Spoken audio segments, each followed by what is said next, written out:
Welcome to another video from explainingcomputers.com. This time we're going to look at a free web-based application called Pikimov. This provides layer-based motion graphics and compositing like Adobe After Effects, as well as a basic video editor.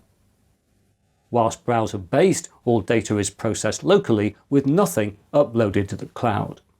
And because Pikimov is browser-based, it can be used in Linux as well as Windows and Mac OS. So let's go and take a closer look.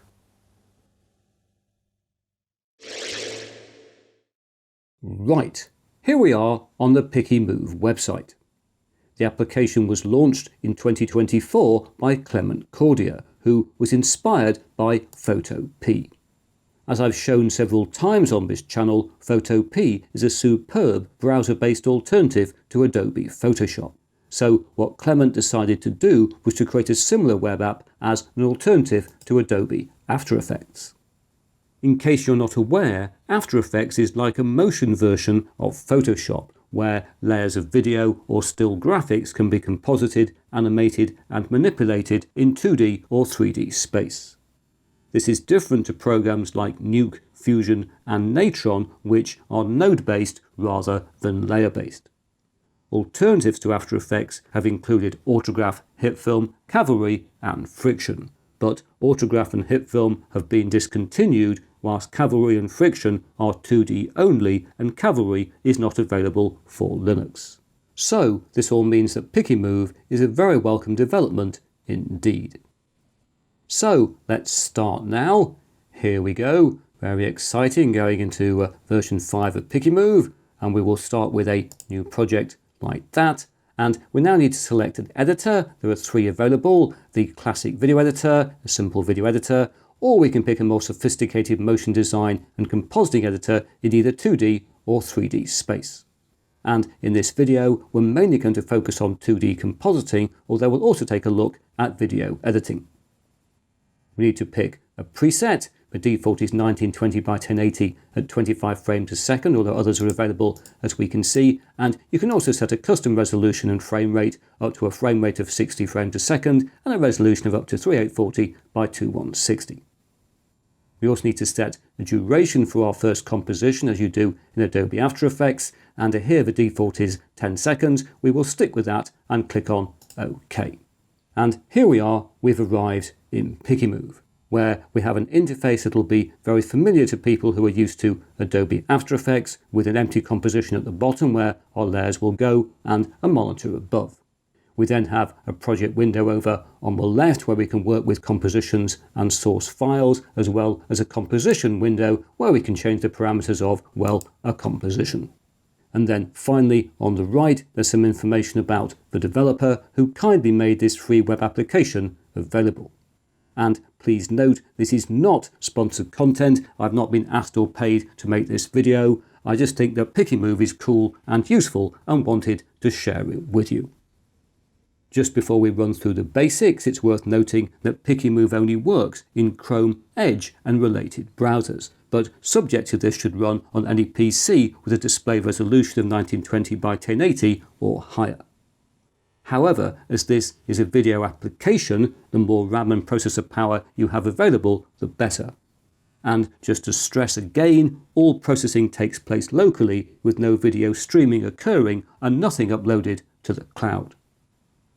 So let's run through the basics, and just before we do this, I'm going to scale our display very slightly, which will slightly mess up the interface but make things easier to see on video, and we'll also go full screen.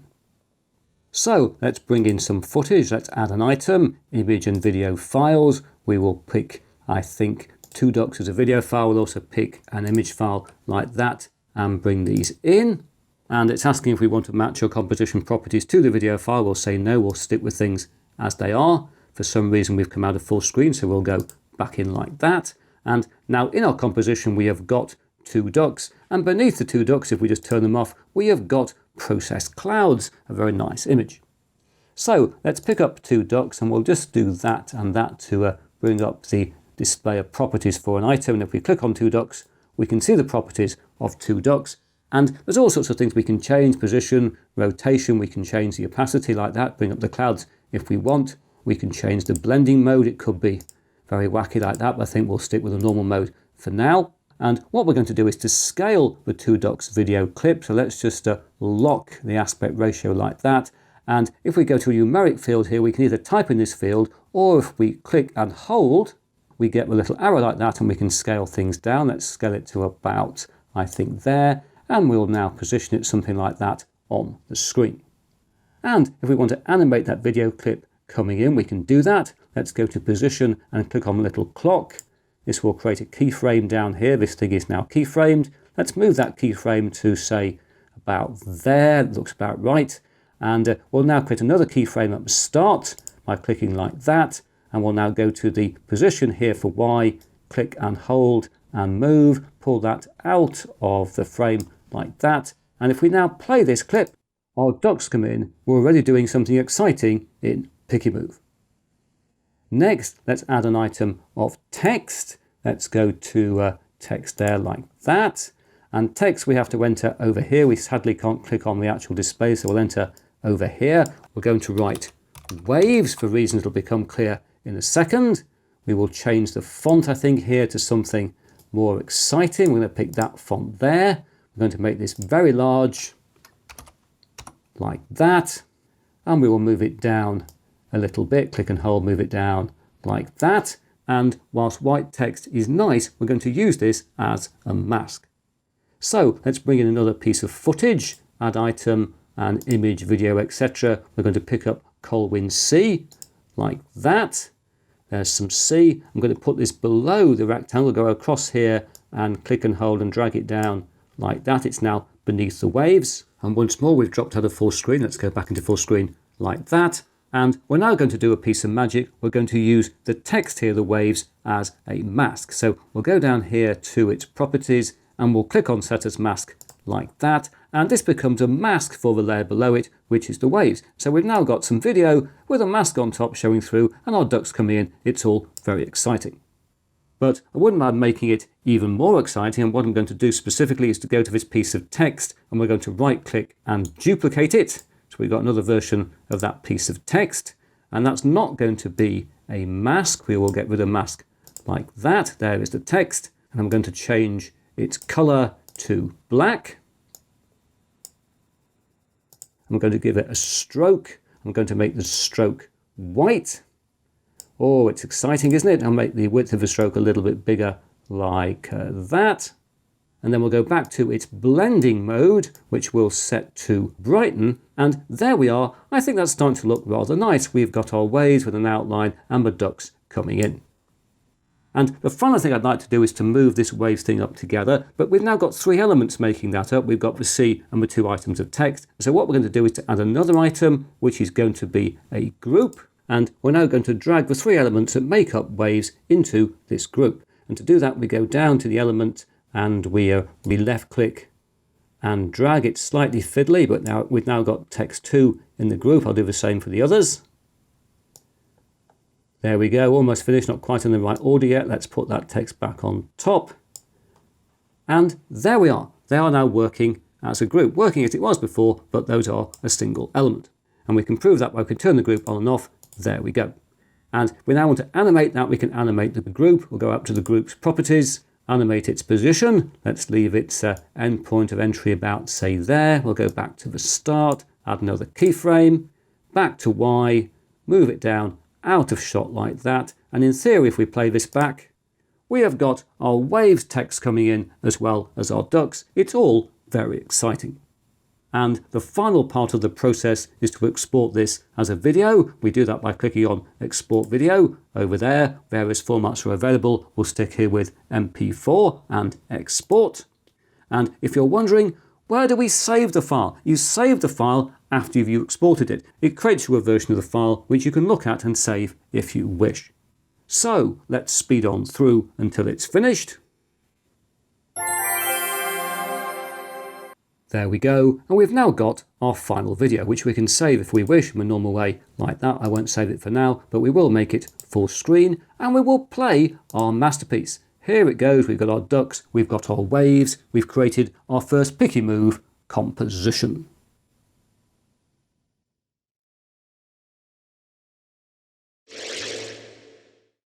Right, having looked at the basics of Pikimov, I thought I should test it out doing some bread and butter stuff, and specifically some standard explaining computers motion graphics that I normally produce in Adobe After Effects. And so here what we've got are the intertitles for this video.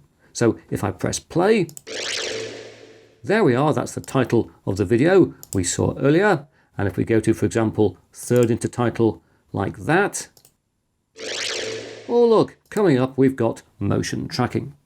And what we have here is very standard stuff. We've got a piece of text, as you can see. If we look over here, we can see its scale is animated, so it comes up like that.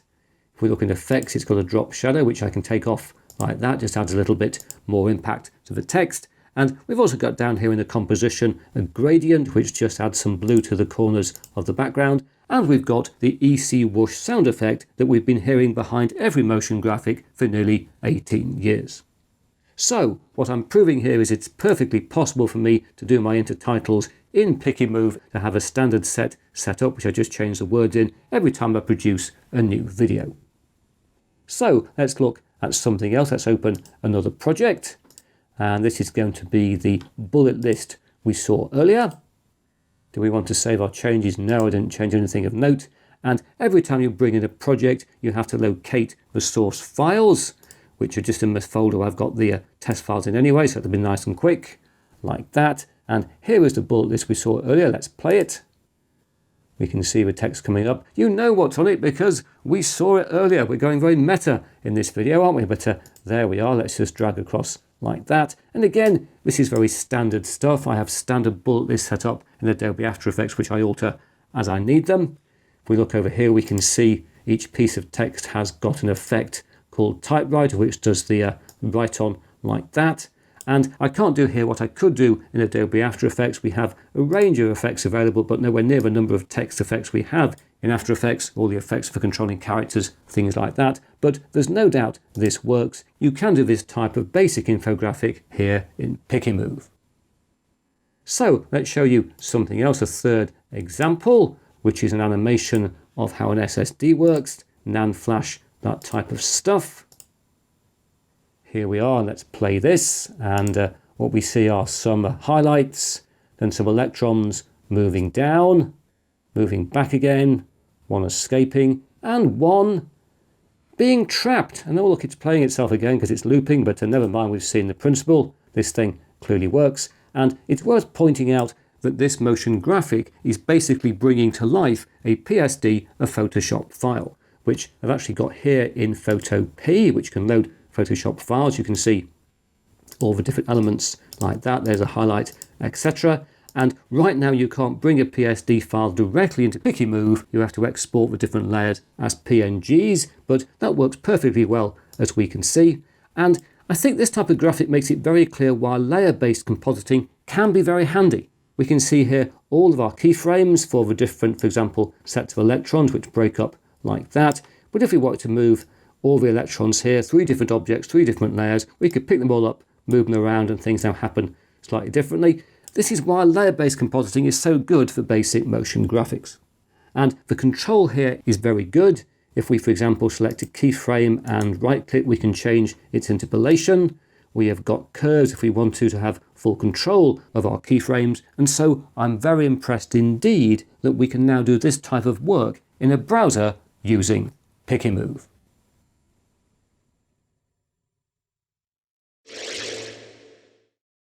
Right, we're now going to take a look at motion tracking. And to do this, I've created a new 2D composition and loaded in this clip of me holding Mr. Scissors and indeed moving him around. So we can use him as a motion tracking subject.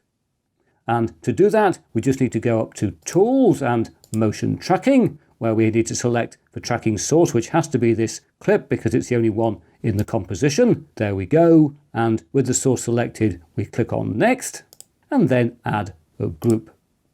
And this adds a group with a tracking marker. Here it is. And we want to drag this to something distinct on the subject we're going to track. We'll use the rivet there on Mr. Scissors, And if we want to, we can set a partial tracking range by altering the start and end frames, but we'll use the whole range here. And so now we'll click on Start. And this will begin the magic. We've got a spinning circle. That's always magic on a computer these days, isn't it? Something will be going on. Very exciting.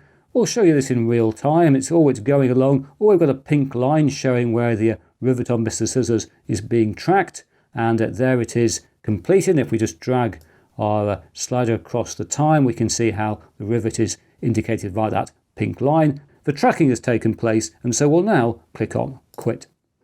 And we can see in our timeline we now have a group for tracking. I think we'll change its name to be Tracking, just to be neat like that. And now we've got tracking data, we can use it for various purposes. And here that purpose is going to be adding a label to Mr. Scissors. So let's go back up to the view and use the middle mouse button to bring Mr. Scissors into view, where we're first going to add a rectangle. There we are, and I'll position that appropriately.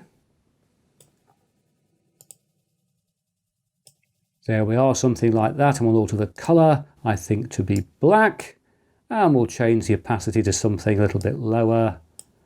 Something like 80 will do. And now we'll add a piece of text.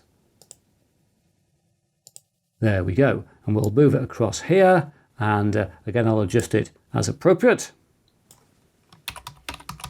There we are. Things are now to my liking. And we'll bring this back to, I think, 25% like that. And if we now scrub the timeline, nothing has happened. Our little label stays exactly where it was. And so we now need to do the magic, which is to drag our text and rectangle into the tracking group. So let's do that. Go across to the end and drag them down into the group like that. There we are. It can be a little bit tricky, but do that like that. And the text must be on top of the rectangle. It isn't. It's the wrong way around. There we are. Let's do that. They're now inside the group. And so if we now drag through time, oh, look, our label moves with Mr. Scissors. So let's export the video. And with that complete, before we save it, we will go full screen and watch back our tracking results. And there we are. We've got our label attached to Mr. Scissors. It works. It's amazing you can do this in a free browser-based application.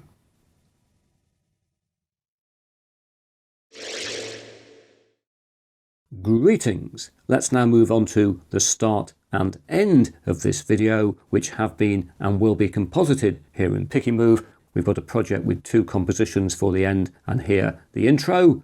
And if we scrub across our layers, we can see the standard explaining computers caption comes up and goes down. This is a group, as we can see over here. The group has got animation on it just to move it up and down. But inside the group, we have various items. We have a letter C. We have a letter E. Those are animated by these keyframes down here to move apart like that. And then beneath them, we've got my name down here. I can just turn it on and off. And that has got a rectangle above it, which is a mask. And that mask is animated to reveal my name as the letters move apart.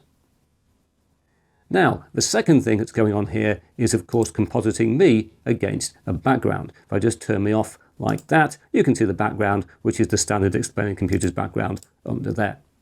And the way this is put together right now is if we go to that clip and we just go and show the effects like that, we can see there is a levels effect applied just to give a bit of punch to the image, but we've also got a chroma key effect applied. If I turn it off, we'll see the green screen element, and if we turn chroma key back on, we again get our composite. This said, if we make this a bit bigger, let's go to 50%, and just to hold down the middle button, we can move around like that. We can see it's not an ideal chroma key. There's a little bit of a noise, bit of green around there. And I've been playing around with these controls, but to be honest, this is a very, very basic set of chroma key controls. This is the best I can get. And indeed, if we export out this video to take a proper look, there we go. And we can now full screen and play the file. And this isn't terrible, but this is not the best bit of green screen work I've ever seen. We've got some nasty bits of colour around the top. There's the caption look. And indeed, if we compare this to the same output from Adobe After Effects as I would normally use, you can see the After Effects key is much better here than we've got currently in Pikimov. However, there are things we can do about this. This is not what you saw in the introduction to the video. And in fact, let's just put things back roughly as they were, something like that, because there's also another tool for removing backgrounds in addition to chromakey. So let's just go back to that and get rid of the chromakey effect for a second like that, and go to Tools and Background Remover, and then select the right footage, which is our chroma shot down there. And then we will click on Next and choose the folder to save the generated mask, which is going to be where I'm saving everything right now. And then we will click on Start. And what's happening here is that a local AI model is generating a mask, which will take quite a bit of time, so much time I'm not even going to speed on through. We'll just transition to what it would look like at the end, having taken 67 minutes to create a background mask for this 54-second shot. And if we look to how this leaves us in the composition, we have got our mask here. There it is, it's set to be a mask. Let's just turn it off from being a mask a second so you can see what it actually looks like. There it is, there's the actual mask that's being created, but we'll put it back to being a mask because that's its job. And again, the composite is not ideal. Let's go back to a 50%, take a look. We've got bits of green around the edge. And indeed, if we rendered this out, it would look like this, which again is not as good as the composite which I could create in Adobe After Effects.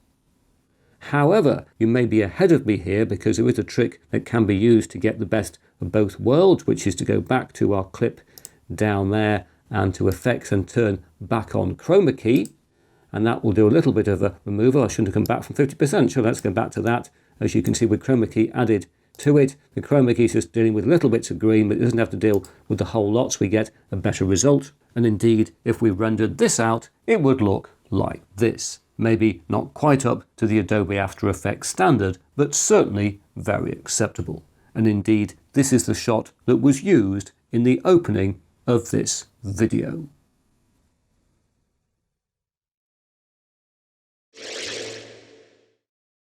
Right, I said we'd take a look at the video editor, so let's do just that. Let's create a new project based upon the classic editor like that. And as we can see, it looks pretty similar to what we had previously, although if we go to Add Item, there are fewer options available. But we can bring in video footage, audio footage, and stills. So let's do that. Let's bring in, for example, Colwyn C and, I don't know, Stag Deer as two test clips. And I think on this occasion, we'll let Pikimov set the composition properties to match those of one of the clips. And as we can see, we've got our Stag Deer, which is currently positioned above the shot of the sea. And if I press the spacebar, things will play it in any other video editor. And it'll get to the cut in a second. Can we wait for it? Oh, that was exciting, wasn't it? It cut to the deer. We have a cut tool like that, which we can use to cut up clips. We could cut a piece off our sea like that and get rid of the other bit by just pressing delete. And it's worth noting that here what we have are individual video editing tracks, and that means we could take an asset like that C clip, if I go to the correct tool like that, and we can move it up to the same track as the Stag Deer. And this is very different to what we had previously in the compositing editors, where each layer was an individual asset. Talking of assets, we can also change their properties a bit as we could previously. Let's look at that. We can alter position, scale, we can change the opacity like that. We can animate these things if we wish. And we can also add effects. Let's try that. Let's do something wacky, like, for example, I don't know, vintage colours. Vintage colours on the deer. That's quite nice, isn't it, compared to what we had previously? Yes, oh, I like vintage colours on the deer. And the other thing we can do is to easily add transitions by overlapping clips. So if we take this clip and we just push it along, we've now got a transition between the clips, which by default is a mix. There we are. But if we click on the transition, we can alter it to be, for example, a snap zoom. That'll be exciting, won't it? It'll be, whoa, that's very exciting. And let's make it even quicker to be even snappier. Let's try it again.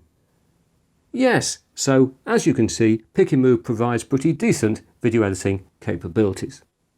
Oh, it's also worth noting if we get rid of that transition by moving the clips like that, we can change the blend mode between clips, which is unusual on the tracks in a video editor. And I guess this represents the heritage of Pikimov as a compositor. We could, for example, do a difference like that, which is rather wacky. I think we'll put it back to how it was, but it's just worth noting that that is available. Talking of what's available, we haven't looked in this video at the 3D editor. I thought we should have a very quick peek at it. We'll do it by just loading in a sample, a demo file. Here we go, and it'll just take a second to sort itself out. There we are. And as you can see, we've now got a 3D view of a 3D model up here in the workspace. And we've got a camera there, and we can flick to the view from the camera like that. And if we now play the file, we're seeing what the camera can see in that 3D space. So as you can see, Pikimov is a very sophisticated application with far more functionality than I can cover in one video.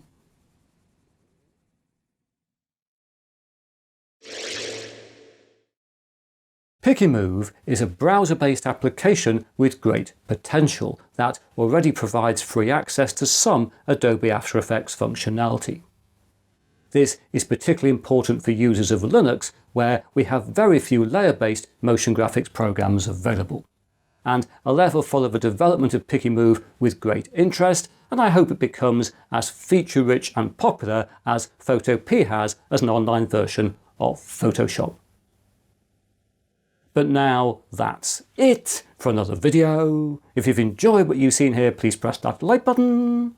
If you haven't subscribed, please subscribe, and I hope to talk to you again very soon.